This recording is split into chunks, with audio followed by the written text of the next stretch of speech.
بسم الله الرحمن الرحیم. سلام دوستان عزیز، خوش آمدید به ششمین جلسه از آموزش گام به گام برنامه ورد. ما در این جلسه درباره تب و یا مینوی دیزاین بحث میکنیم که مینوی دیزاین واقعا چی می باشد و ما چطور از استفاده میکنیم. یک داکیومنت بلانک داکیومنت انتخاب میکنیم و ما در قدم نخست یک متن آماده شده نیاز داریم که مساوی رند قوس شروع قوس واسه نشته میکنیم و یک متن آماده شده برای ما برنامه ورد از قبل تعیین شده است را برای ما در اختیار ما قرار میدهد. خب در مینوی دیزاین ما اولین چیزی که میبینیم دمز میباشد که دمز های مختلف برنامه ورد برای ما از قبل آماده کرده است. ما میتونیم که نظر به علایق شخصی خود یکی از آنها را انتخاب بکنیم و کلر است که ما میتونیم که مثلا عنوان صفحه خود را با رنگ های مختلفی که در اینجا وجود دارد ما تغییر بدهیم. ببینید که تغییر نکرد رنگ عنوان صفحه ما میتونیم که ما در درس هم خوانده بدیم که اگر ما میخوایم که بر برنامه ورد بشناسانیم پس ما باید در اینجا انتخابش بکنیم، در مینوی هم انتخاب بکنیم. پس رنگ ازی ببینید که به همین راحتی تغییر کرد، رنگ عنوان صفحه ما به راحتی تغییر کرد.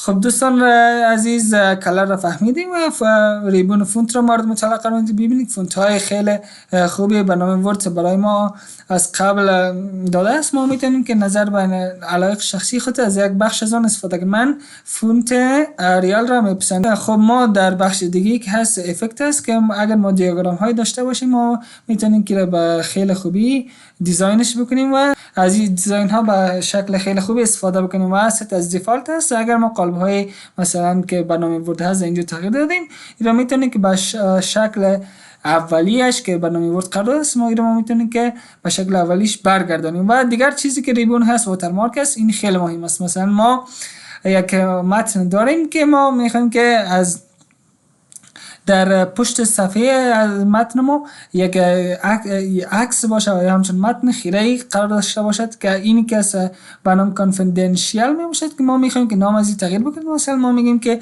کانفیدنشیال نباشد، چی باشد؟ تکست باشد. مثلا نامش رو تغییر میدیم،